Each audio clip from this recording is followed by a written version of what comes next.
আসসালামু আলাইকুম, welcome back to new video. আশা করি আপনারা সকলে ভালো আছেন। আলহামদুলিল্লাহ আমিও ভালো আছি। তো আপনাদের জন্য আজকে নতুন একটি ভিডিও নিয়ে চলে আসলাম। আশা করি ভিডিওটি ভালো লাগবে। আজকে আমি কোনো ড্রেসের ভিডিও নিই নাই, আমাদের গ্রাম বাংলার অপরূপ সৌন্দর্য আপনাদের মাঝে শেয়ার করার একটু চেষ্টা করলাম আর কি।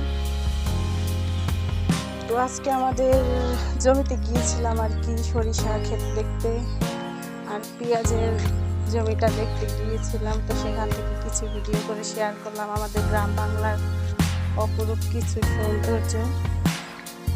তো সেখানে আমি একা যাইনি, আমার সাথে আরও আমার দুটা খালা গিয়েছিল আর আমার মেয়েকে সাথে করে নিয়ে গিয়েছিলাম।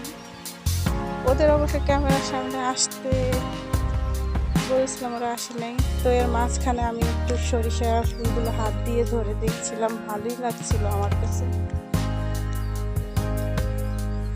তারপরে আবার চলে গেলাম পেঁয়াজের ক্ষেত দেখতে। তো এই হলো, সবাই হলো নাড়া ছিল আর কি, ধানের খেতে পুড়িয়ে রাখছে।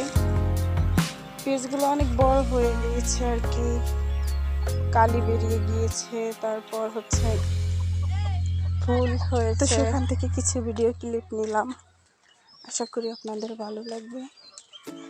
তো কার কার গ্রামে এরকম জমিতে ধান, তারপরে পেঁয়াজ, তারপরে সরিষার চাষ হয়েছে, আশা করি কমেন্ট করে জানাবেন। যদি ভিডিওটি ভালো লাগে অবশ্যই একটা লাইক দিয়ে দিবেন। আর আমার চ্যানেল যদি নতুন হয়ে থাকেন অবশ্যই চ্যানেলটা সাবস্ক্রাইব